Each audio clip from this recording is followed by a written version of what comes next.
homebuyers who discovered a secret room or passage after moving in. What was inside? So I bought my first house back in 2017 after saving for like 5 years. It was this cute 1940s craftsman in a decent neighborhood. My parents helped with the down payment, forever grateful, and I was so excited to finally stop throwing money away on rent. The previous owners were this older couple who'd lived there since the 80s. They seemed normal enough during the sale. The husband, Timothy, was kind of quiet, but his wife, Caroline, was super sweet and kept apologizing for the state of things even though the house was actually pretty well maintained.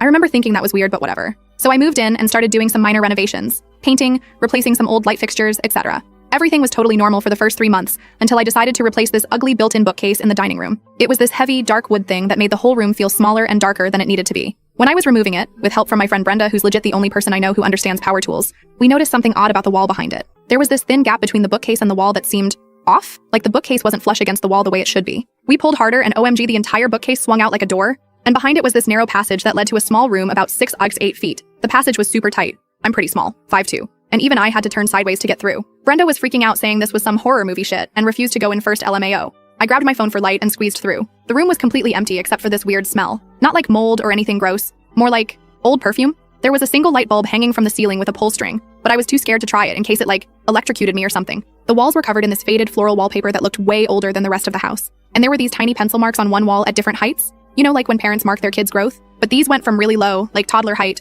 all the way up to adult height. No names, just dates next to each mark going back to the 1950s. I was getting serious chills, but also feeling like I discovered some amazing secret. Like I couldn't decide if this was cool or terrifying. The room had no windows, but there was a small vent high up on one wall. I took pictures of everything and sent them to my parents. My dad was like, check for loose floorboards. He watches too many movies, LOL, so I did. Nothing there. But when I was tapping around the walls, I heard a hollow spot. I pressed on it, and a small panel popped open, revealing a cubby hole. Inside was a wooden box about the size of a shoebox. I'm not gonna lie. I literally backed out of the room before opening it because my imagination was going wild at this point. Brenda was still refusing to come in, so I brought the box out to the dining room. We opened it together and found dozens of old Polaroid photos. Most were normal family pics, kids playing, holiday gatherings, etc. But mixed in were these strange photos of the same kids sleeping, like someone had gone into their rooms at night and taken pictures of them. There was also a journal at the bottom of the box. The entries were dated from 1953, 1972, and were all written by someone named Danny. At first, they were normal entries about family life, but then they started getting strange. Danny wrote about checking on the children every night and making sure they were still breathing. There were detailed notes about their sleeping positions, when they turned over, if they talked in their sleep. I freaked out and called the real estate agent.